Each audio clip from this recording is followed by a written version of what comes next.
meus amigos, boa noite. Nós estamos começando mais um programa de Direção Espiritual. Muito obrigado. Obrigado pela sua companhia, pela oportunidade que hoje nós temos de entrar na sua casa, nesse momento que para nós é tão especial. Um momento de reflexão, de pensar a nossa vida cristã à luz da palavra de Jesus. Porque você sabe que existe a possibilidade da gente pautar a nossa vida cristã, né, em outras palavras que já estão muito distantes da de Jesus. Toda vez que nós perdemos o referencial daquele que nos orienta, podemos até ter a fachada da vida cristã, mas a gente não tem a essência da vida cristã em nós. Por exemplo, podemos fazer um trabalho sociológico lindíssimo, de ajuda aos necessitados, sem ter nenhum espírito cristão. É claro que o próprio trabalho por si mesmo já tem o seu valor, mas nós cristãos queremos levar um pouco mais que assistência social. Nós queremos dar mística ao nosso trabalho. Essa questão ressuscita uma velha reflexão que já fez parte do início do cristianismo e que ainda continua sendo um bom dilema para a gente poder viver nos dias de hoje. Até que ponto a minha obra, o meu trabalho é expressão da minha fé?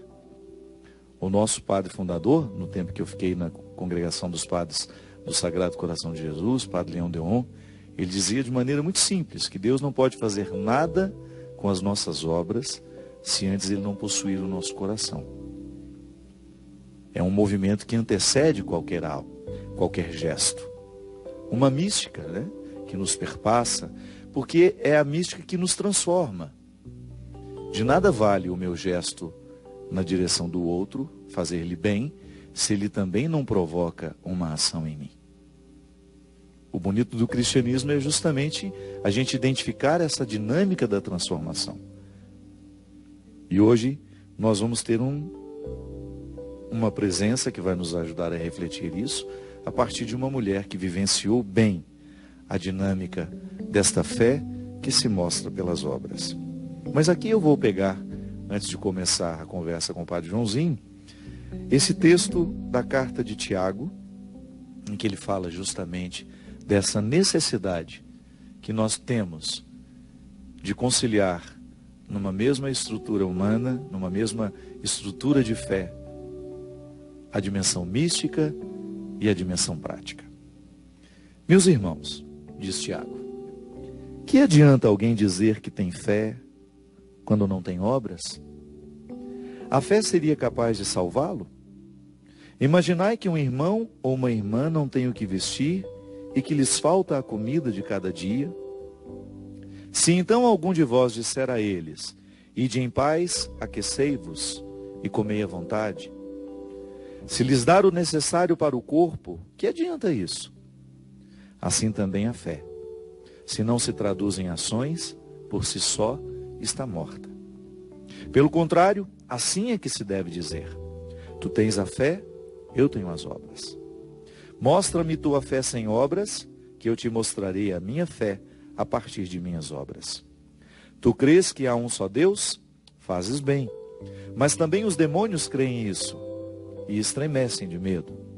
Queres então saber, homem fútil, como a fé que não se traduz em obras é vã?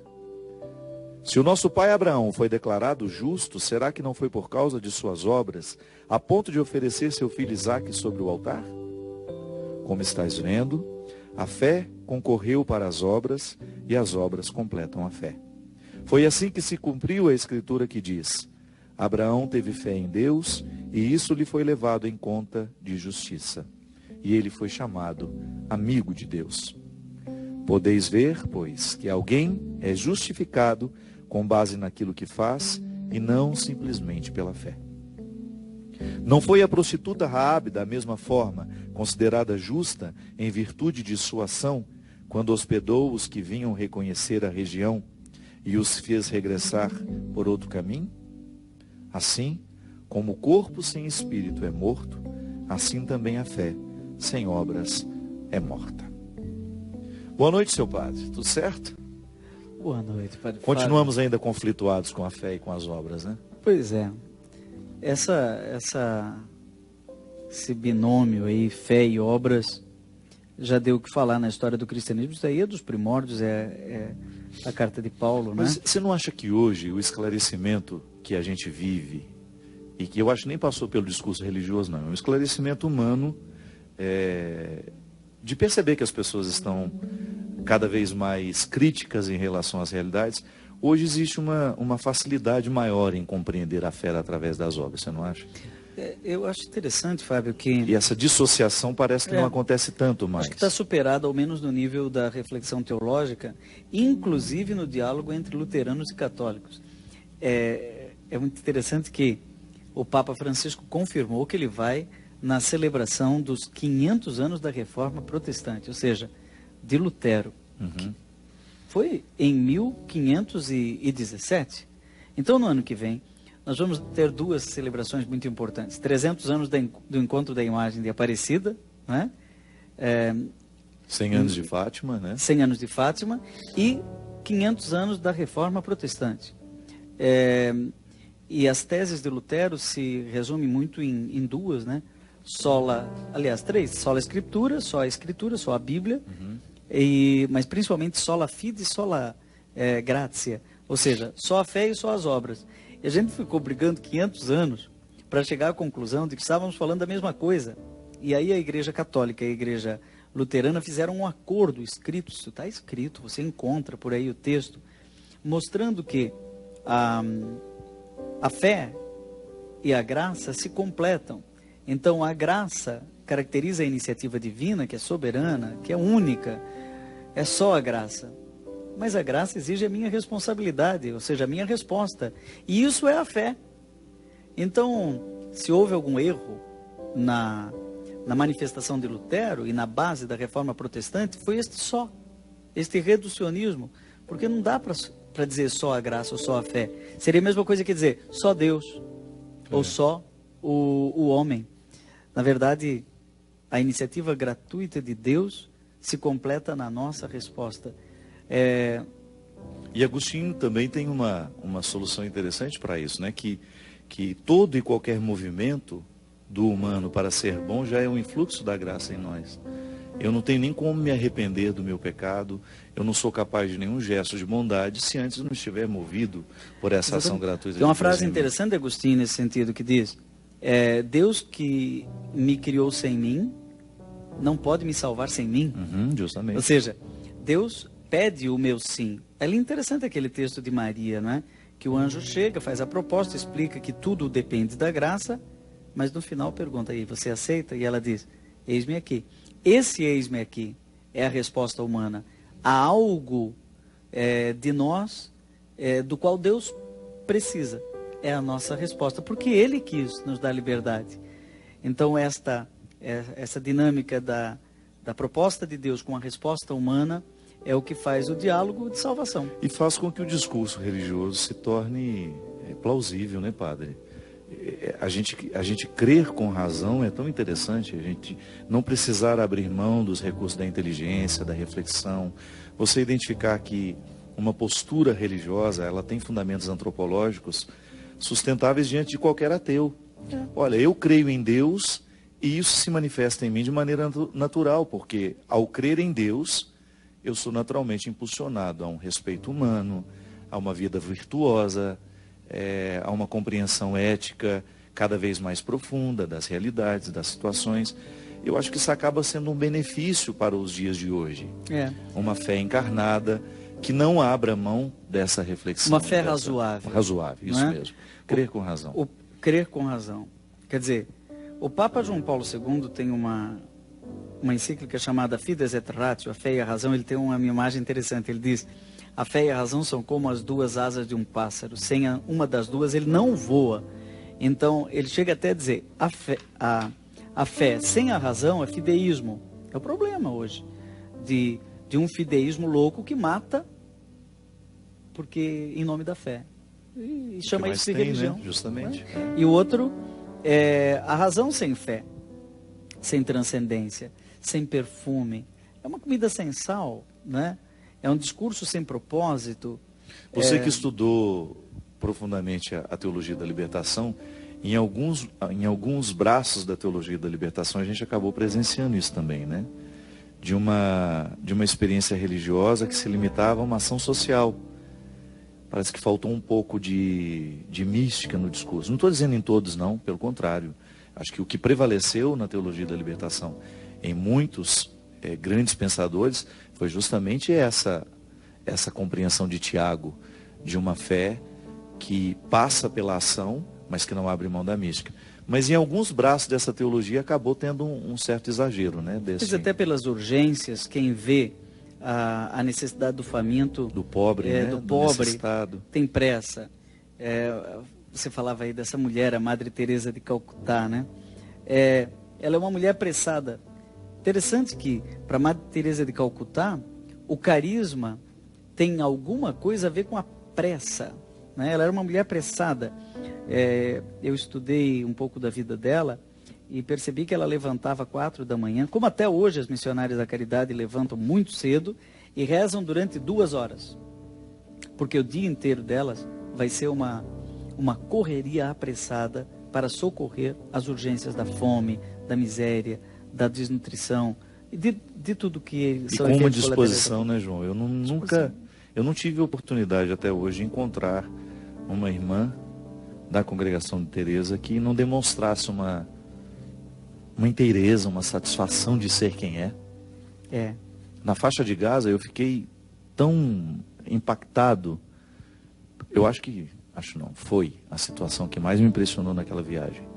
Quando eu entrei naquele abrigo, né, naquele centro de um lugar onde recebem crianças, 80% filhos de muçulmanos que são rejeitados por terem deficiências. O sorriso daquelas 2 irmãs, cuidando daquelas 60 crianças, impressionante.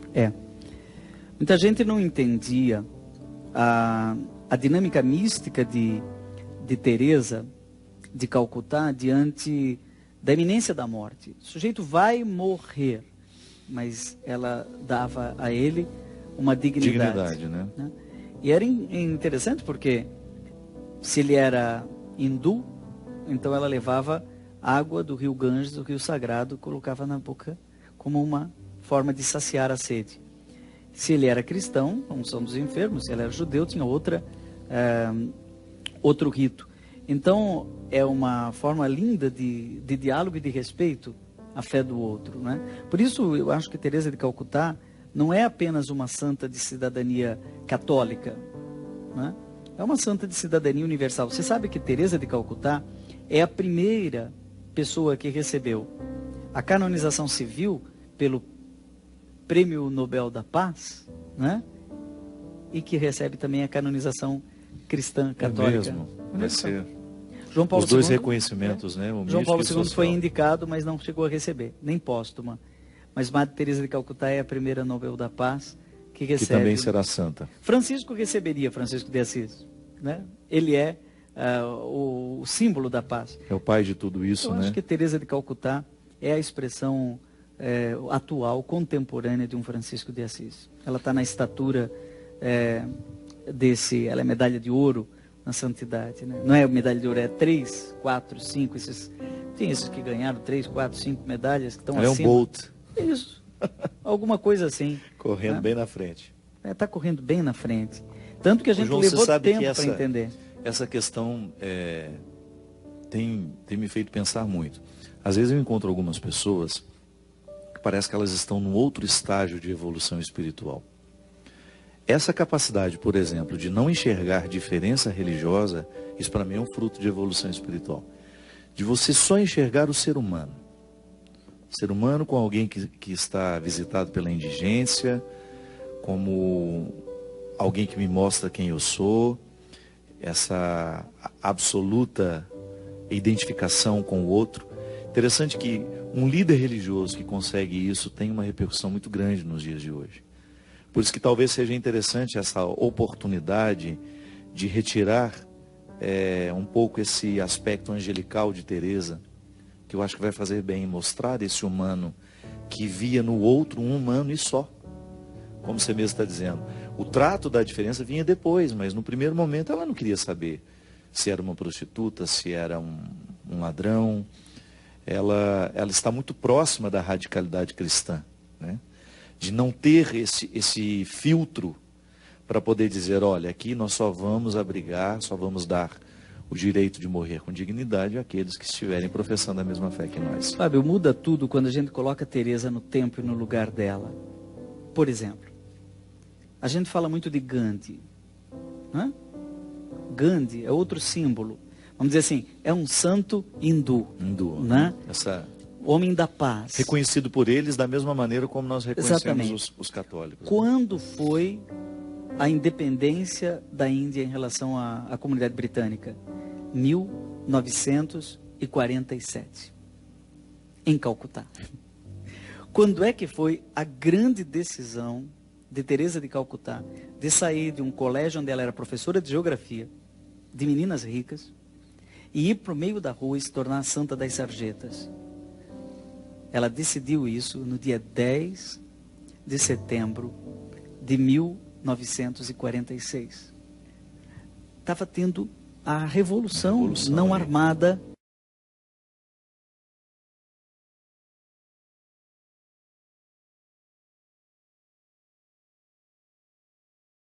Né? Contra toda uma dominação britânica.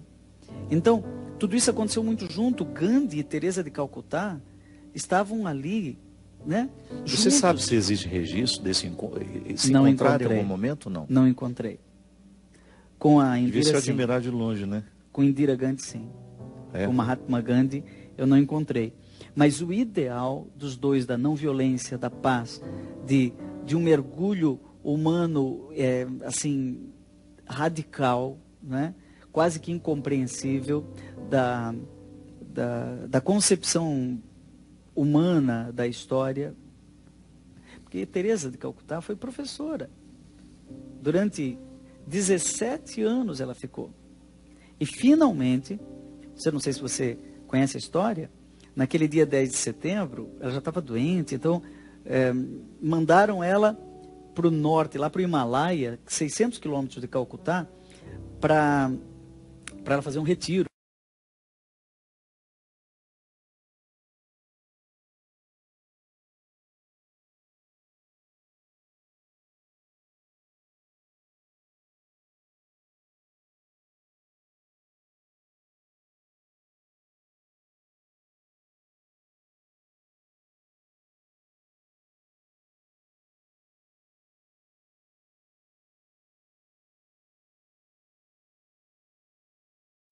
E acalmou um pouco aquela... Ela não conseguia conviver mais com essa diferença entre o lugar dentro do colégio, que era rico, e a pobreza que o povo vivia fora. E a guerra, e o sofrimento, e a fome, e gente morrendo. Então, vai fazer um retiro. E ela vai. O hábito era preto, era outra coisa. Né? E quando ela pega Qual era a congregação original dela? As Irmãs de Loreto, né? Naturais da Irlanda. Quando, que tem toda uma história em relação a isso também, mas ela era diretora do colégio. Então, você vê, professora de geografia, diretora de um colégio, zona de conforto, mas inconformada, indignada com a situação. Vai, mas antes de ir, ela pega o trem e ela ouve uma voz. 10 de setembro de 1946. Olha só, ela vai ser canonizada no dia 4 de setembro de 2016, daqui a pouquinho, com o Papa Francisco. 70 anos depois, exatamente. Nem sei se alguém está percebendo isso. Naquele dia, 10 de setembro de 1946, ela escuta uma voz. Tenho sede. Ela vai adiante. Aí ela escuta de novo. Tenho sede. E o trem vai indo embora. E 500, 600 quilômetros ela ouvindo. Tenho sede. E ela começa a entender que é Jesus crucificado que está falando com ela na figura de um pobre sedento. Ela continuou ouvindo essa voz até o fim da vida. E a vida toda de Teresa se resumiu em dar água, dar saúde, dar sorriso, dar alívio para o Jesus sedento na cruz. Então, quando você chega em qualquer comunidade das missionárias da caridade, preste atenção, lá tem uma capela, um crucifixo, do lado está escrito, tenho sede. Essa é a mística delas. São religiosas, missionárias, da caridade, que querem dar um pouco de água para esse Jesus que está sedento na figura dos mais pobres dos pobres. Tudo em Teresa se resume nisso. Tenho sede. Mas tem um detalhe. Ela poderia ficar muito feliz com isso, né? Ela poderia ficar muito satisfeita, realizada humanamente. Eu sou a Prêmio Nobel da Paz. Tudo isso para ela não tinha nenhum tipo de satisfação. Ela vivia em permanente penumbra espiritual. Ela chega a dizer nos diários secretos dela, que depois foram publicados, que ela era uma santa da penumbra. Né? E uma mulher que não sentia a presença de Deus naquilo que ela fazia. Ela não sentia que Deus estava contente. E apesar disso ela fazia. Alguns disseram, então, era uma doida, ela era uma louca. Né? Não, ela era uma santa que estava na estatura de um São João da Cruz, de uma Teresa d'Ávila que entende o significado da noite escura. Só que para ela a noite escura durou de 1946 até o fim da vida. Sabe que 2 anos depois, 1948, finalmente o Papa Pio XII autoriza que ela saia como freira do convento para viver na rua. Uma coisa fora de padrão, mas foi aceito pela igreja. E o bispo comunicou isso para ela, lá em Calcutá. Ela saiu com um dinheirinho no bolso. Lá, o primeiro pobre que já pediu, ela já entregou o dinheiro, continuou sem nada. Aí já pediu um pedaço de pano normal, que é essa roupa aqui, né? Essa aqui é a capa do livro, do Milagre de Teresa. Essa roupa muito conhecida dela, era a roupa de qualquer mulher indiana, não era a roupa de uma freira, de uma religiosa. Ela põe esse pano em torno de si, que chama sari, e vai cuidar dos mortos, né? Na rua. E sabe o que aconteceu? Nada. Ela ficou doente também. Ela não se alimentava. E aí, alguém disse para ela, irmã, você é professora, você não é enfermeira. Então ela teve a humildade de procurar religiosas no norte da Índia, que eram religiosas médicas, para aprender primeiros socorros, enfermagem. E aí a irmã lá, uma das irmãs, que eu cito aqui no livro, disse para ela assim, irmã Teresa, o que é que você come? Ela falou, só arroz e sal. Aí eu disse, por que só arroz e sal? Porque é isso que os pobres comem, eu só posso comer o que os pobres comem. Quando eles têm, senão eles morrem de fome. A irmã disse, irmã, você quer ajudar Jesus, que está com sede? Então você vai comer assim, assim, assim. E aí ela entendeu que o segredo era a ponderação. E olha, viveu dessa dieta, Fábio, que hoje seria elogiada pela Gisela Savioli, né? Todo mundo. Viveu de uma dieta equilibrada e viveu magre. Aliás, as missionárias da caridade, todas são assim, não tem obesidade lá não, né? São saudáveis. E viveu 87 anos, meu caro. Estilo de vida saudável, tá vendo? Estilo de vida saudável, modesto, simples, sóbrio, mas saudável. Aí não teve como, né? Hoje estão ressuscitando até o valor do jejum na nutrição. Ah, é? Os estudos os nutrólogos agora, todos indicando o jejum como uma prática saudável. Sabe, todo livro que a gente escreve, a gente se sente meio pai, né? De um livro. Quer dizer... Na minha dedicatória você escreveu isso, né? Como é que é? Eu não Como lembro. não fazemos filhos, fazemos folhas. Esse é o 41º. Espero que a gente não tenha feito filhos, né? Se não fez filho, faz Graças folha. a Deus, minha cota está zerada. Eu aqui fiz muitas folhas. Quiseram me arrumar, você sabia? Outro dia, tem uns 2 anos. A produção do Ratinho entrou em contato com o meu escritório, porque tinha uma senhora dizendo que tinha 2 filhos meus. 2 ainda? Aí, aquela confusão, né? Lá do Paraná, no interior do Paraná. Aí depois aquela história, aquela confusão toda, e eu muito tranquilo, né? Eu tenho consciência da vida que eu vivi até hoje. Aí eu falei, então tá bom, manda informações, né? Antes da gente aceitar que a gente vai lá resolver a questão. Um menino eu teria que ter feito, o filho dela eu teria que ter feito a produção, eu teria que quando eu tinha 9 anos. E a menina um pouco mais tarde, eu teria que ter tido 12 quando fui pai da menina. Mas aí depois, Sadinha, descobrimos que era uma senhora desequilibrada. Durante muito tempo ela dizia que os filhos eram filhos do Ayrton Senna. Aí depois cismou que era eu. Então, mas não fazemos filhos, fazemos folhas. Esse livro aqui, eu não consigo olhar para ele como um filho. Para mim, esse livro é eu sou filho do livro. Né? Por que você diz isso? Primeiro porque a ideia não foi minha. Né? Eu não tinha a mínima ideia. Fábio, eu tinha muitos outros livros para escrever, né? Como a gente sempre está na frente, né? O livro que está nascendo dentro da gente agora, o povo vai encontrar daqui a um ano. Né? Então é um processo de gravidez mesmo. Né? Então eu não tinha essa ideia. Quando cheguei em março, o editor da editora Planeta, que publicou esse livro, né? Essa belíssimo trabalho editorial que fizeram aqui com fotos e tudo, ele chegou para mim e disse: você sabia que o Papa marcou a data da canonização de Madre Teresa? Eu falei: olha, eu não sabia, e eu não sei por que você está me falando isso. Ele falou: não, porque a gente gostaria de escrever um livro sobre o milagre. Eu falei: mas que milagre? O milagre que permitiu a canonização. Eu falei: e daí? O que eu tenho a ver com isso? Ele falou que o milagre... E você não tinha nenhuma ligação com Teresa? Nada, Fábio. Conhecimento... Nada, eu conhecia ela do que nós todos sabemos, sim, uma santa dos pobres, etc. Mas não tinha nada, isso que eu te falei tudo até agora, eu não sabia nada.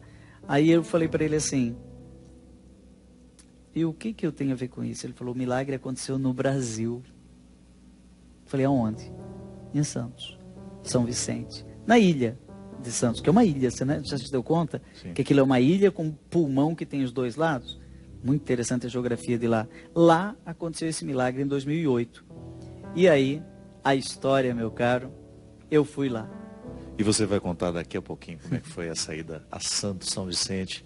Hoje nós estamos com muita alegria recebendo o Padre Joãozinho, falando com conhecimento de causa do milagre de Teresa, que resultou esse livro. Madre Teresa, que será canonizada no dia 4 de setembro agora. E nós temos a alegria de receber o Padre Joãozinho para nos ajudar a entender o que foi esse milagre. Daqui a pouquinho a gente volta com o programa Direção Espiritual. Estamos de volta com o programa Direção Espiritual. Muito obrigado. Hoje com a presença, a participação do nosso querido Padre Joãozinho. Cumprimentar o nosso pianista querido, Christian. Boa noite, meu querido. Muito obrigado.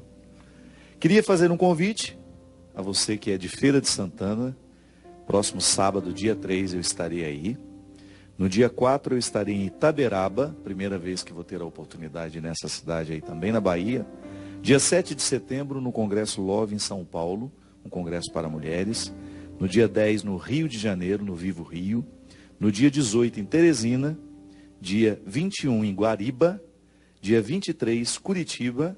Dia 24 Joinville. E no dia 25 de setembro em Niterói. Então programe-se aí. Veja qual é o lugar mais próximo, se você tiver a oportunidade para estar conosco.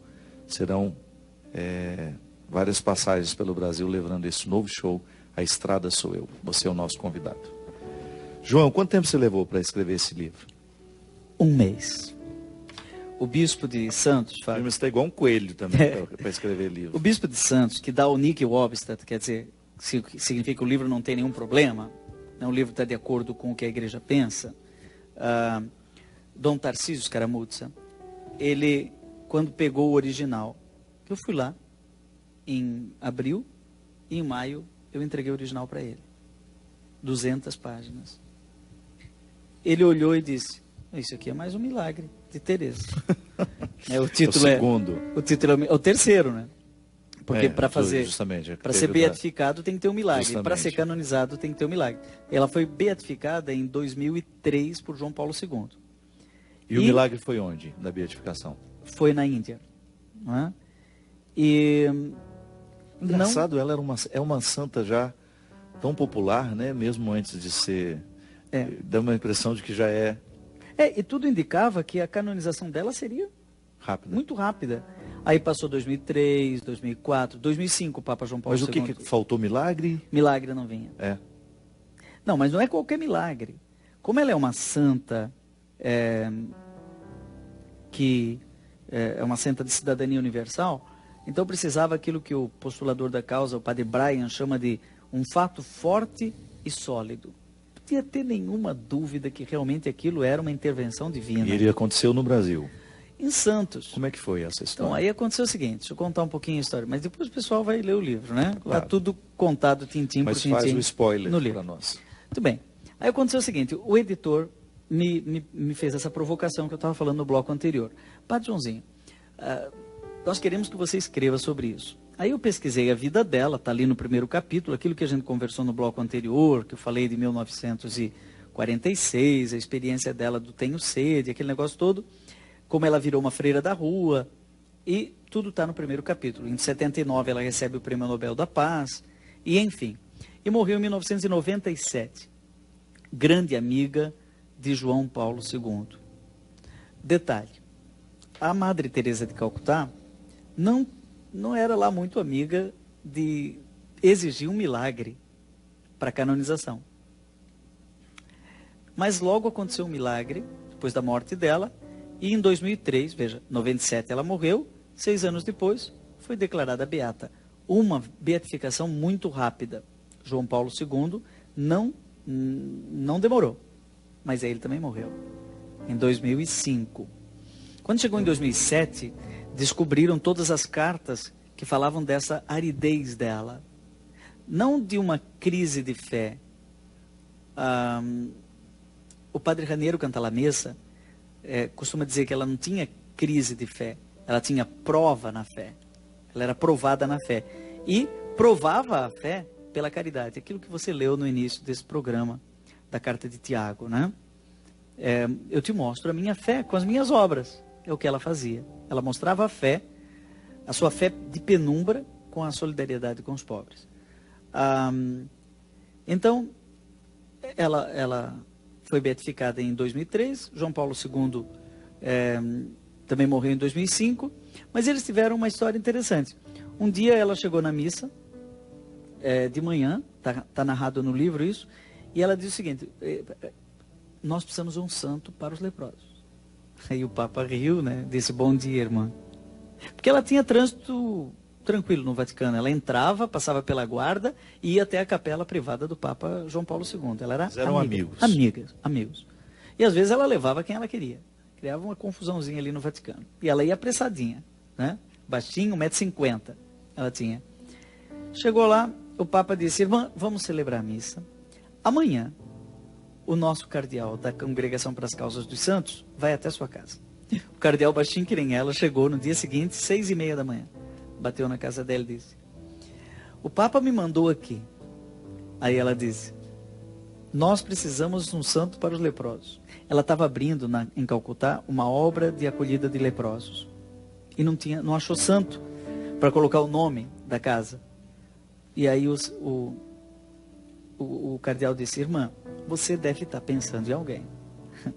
Ela falou: o padre Damião. O Damião de Molokai, muito santo. Só tem um detalhe, ele nunca fez milagre.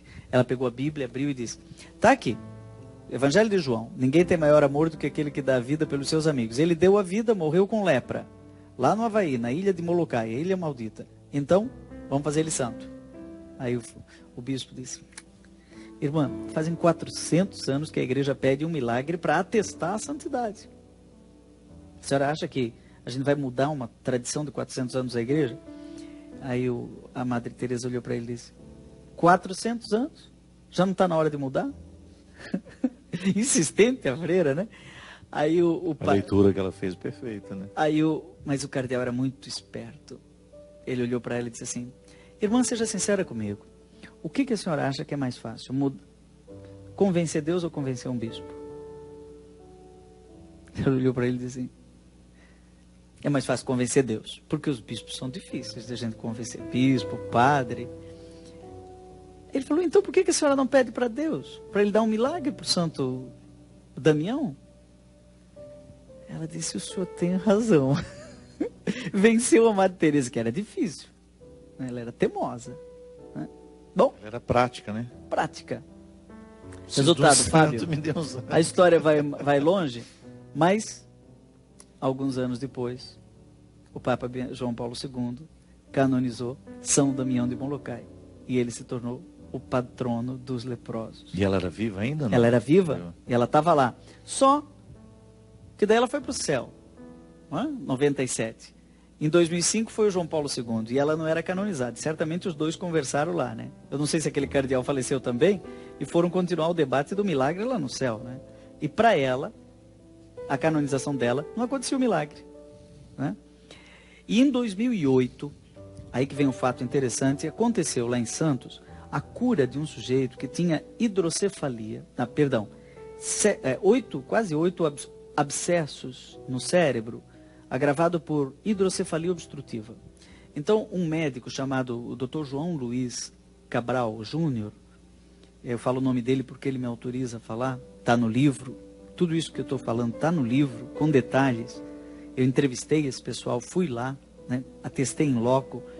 O Dr. João, que não é um cristão, pelo contrário, ele professa a crença na bruxaria de Wicca, mas é um médico, um neurocirurgião, estava atendendo o enfermo, né, que estava ali morrendo em coma, né, tinha recentemente casado, há um mês atrás, antes, isso em 2008.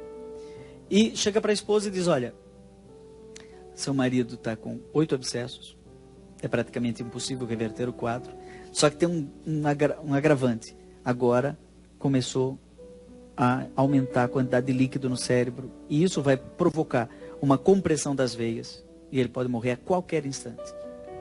Ela já rezava para a Madre Teresa. O padre da paróquia, que chama Padre Elmiran, e tem as missionárias da caridade lá em Santos, divulgavam essa devoção à Madre Teresa de Calcutá, que tem a oração, tem a relíquia, tudo isso está no livro. A oração, inclusive, está no livro. E o Padre Elmiran tinha entregue o santinho com a oração e a relíquia para ela, e ela rezava lá no hospital pelo seu marido. Mas o médico disse, não tem mais chance. E agora, a única solução é introduzir um catéter no cérebro para drenar o líquido. Tudo bem, dia 9 de dezembro de 2008, levaram ele para o centro cirúrgico, ali pelas 6 da tarde, já em coma, pronto para morrer, né? Procedimento limítrofe, e o anestesista ali, vamos então fazer a cirurgia. Cadê o catéter? A enfermeira não estava, isso acontece num procedimento, mas tinha que apressar, a morte estava chegando, então o médico disse o seguinte, eu sei onde tem o catéter, eu vou lá buscar.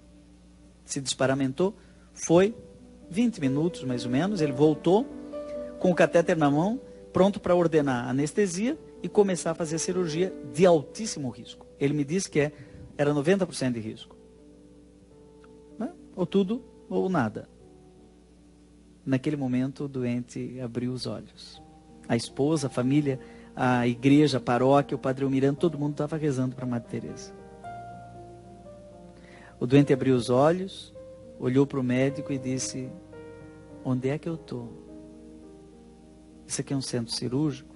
O médico olhou para ele, não entendendo o que estava acontecendo. Disse, é um centro cirúrgico, mas nós não vamos fazer cirurgia já. Vamos esperar um pouquinho. Estava em coma, Fábio. Ele antes tinha feito uma tomografia. 24 horas depois ele fez outra tomografia. A água sumiu. O líquido. A hidrocefalia desapareceu praticamente toda. Ele não fez nunca, a cirurgia nunca aconteceu, né? Ele continuou tratando de maneira convencional, desapareceram todos os abscessos, né? Ele ainda teve uma vida normal, tem 2 filhos, vive uma família feliz, né? Está vivo ainda. Está vivo, vai estar na canonização da Madre Teresa de Calcutá, ele, a esposa, os filhos, que coisa, o Padre Elmiran e o médico que é bruxo. Né? Mas deve gostar da Teresa agora. Ele tem uma admiração. É toda uma história com esse. Aí eu peço licença para quem nos ouve para não contar claro. A história da minha história com o Dr. João, mas ela está no livro, né? Porque como padre e como teólogo, eu sei que milagre significa maravilha. É o que nos deixa maravilhados. Então, é uma ação de Deus, segundo Santo Tomás de Aquino, o milagre é uma ação de Deus que ultrapassa a natureza, que excede a natureza. Se eu empurrar esse livro aqui, Fábio, ele vai andar um pouquinho. Isso é natural, é a lei da ação e reação.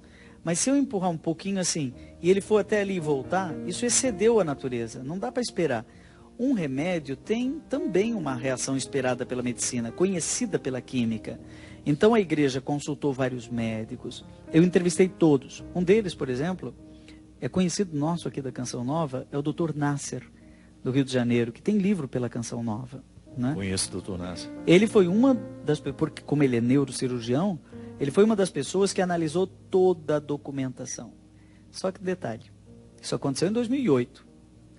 E a igreja olhou para esse fato em 2014. E aí perguntou para as irmãs assim, tem documento? E as irmãs começaram a ir falar com o Dr. João Cabral. Não é? E ele não tinha interesse nenhum nisso, não era... Por que agora umas freiras vêm me procurar caso 7 anos depois?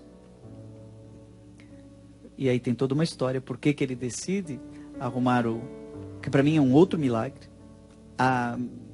O último capítulo é Milagre gera milagres. Então acontece também um milagre na vida do Padre Almirão, um milagre na vida da esposa, dos filhos, do médico, do Dr. João, dos outros médicos também. Em 2015 teve um tribunal do Vaticano em Santos para testar o milagre. Entrevistaram lá uma médica, doutora em cirurgia bariátrica, uma referência em Santos, doutora Mônica, um outro neurocirurgião chamado Dr. Marcos. Esses todos foram entrevistados, eu entrevistei todos, né? E depois tiramos as entrevistas, colocamos sobre a forma literária e aparece então diante de nós assim o fato maravilhoso, o milagre. Só que aquele médico que viu, para ele esse milagre não é um fato extraordinário, porque ele é um bruxo, ele é da Wicca, né? Então eu como padre quero convencê-lo do fato maravilhoso. E aí que vem toda a minha conversa, vem o segundo milagre, o milagre dentro do milagre. E por isso que você disse que ele fez tão bem também, né? Essa oportunidade. Acho que é um milagre também na minha vida. E eu olho para o livro e não acredito que esse livro saiu. Para quem começou a tomar contato com toda essa realidade em março, né? Nós estamos em agosto. Daqui a pouco a canonização acontece dia 4 de setembro. Ela faleceu bem que eu gostaria. Eu não vou porque a nossa congregação tem aí capítulo provincial. Eu sou primeiro conselheiro, vice-provincial, não posso, né? Depois disso eu tenho que ir 2 vezes a Roma ainda esse ano, né? Então, eu cumpri minha missão. Acho que o meu serviço ao fato é escrever essa biografia de um fato maravilhoso, que se resume naquilo que o Tribunal Eclesiástico, quando termina uma pesquisa de autenticidade do milagre, faz. Vai-se para a capela e reza o Magnificat, que é: o Senhor fez em mim maravilhas, santo é seu nome. Quando acontece um milagre na vida da gente, o efeito é dizer isso: o Senhor fez em mim maravilhas. E tem milagre grande como esse.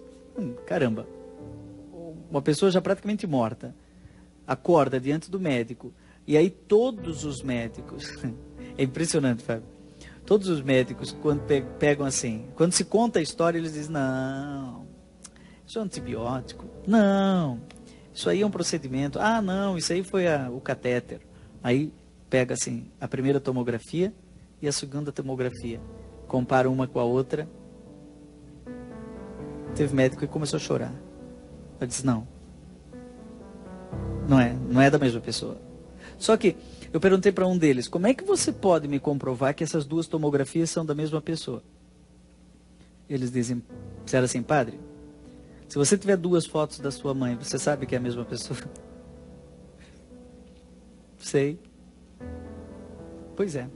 Na arcada dentária, qualquer dentista que pega uma radiografia da arcada dentária conhece a pessoa. Há quem olhe para a impressão digital e aquilo para ele é um rosto. Se eu vejo o Fábio de Mello aqui, Fábio de Mello ali, eu sei que é o Fábio de Mello, ele não tem irmão gêmeo, né? Então eles dizem: cérebro é a mesma coisa, né? Tem uma identidade, tem né? uma identidade, é da mesma pessoa e está datado. Outro milagre é que 7 anos depois se preservou toda a documentação, todo o prontuário, tudo no Brasil, né? Então a Congregação para as Causas dos Santos... Isso foi esse médico que ajudou a recuperar. Ele ajudou a documentação. Com a autorização do paciente. E então tudo isso foi para Roma. Fizeram uma primeira vistoria com médicos norte-americanos, médicos italianos. A comissão oficial do Vaticano disse: aqui aconteceu um fato maravilhoso. Mas tem que entrevistar as pessoas.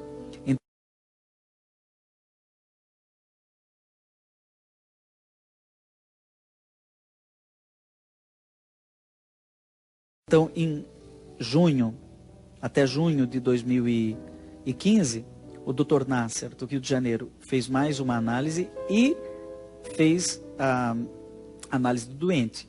Porque o milagre não pode ser apenas uma cura, tem que ser uma cura instantânea e duradoura. Não pode ser curado aos pouquinhos. Né? Rezei durante 3 anos e foi curado. Não, rezei naquela hora grave, foi curado instantaneamente e duradouro. Não é que depois voltou a morrer. Por isso que a igreja quase não aceita como milagre câncer. Porque atesta o milagre, foi completamente curado, depois de 2 anos volta e daí? Como é que ficou o milagre? Não teve... Mas o doente foi curado em 2008, nós estamos em 2016. Teve filhos, que ele nem podia. Os médicos diziam que ele não poderia, por causa de toda uma antibiótico terapia a que ele estava submetido.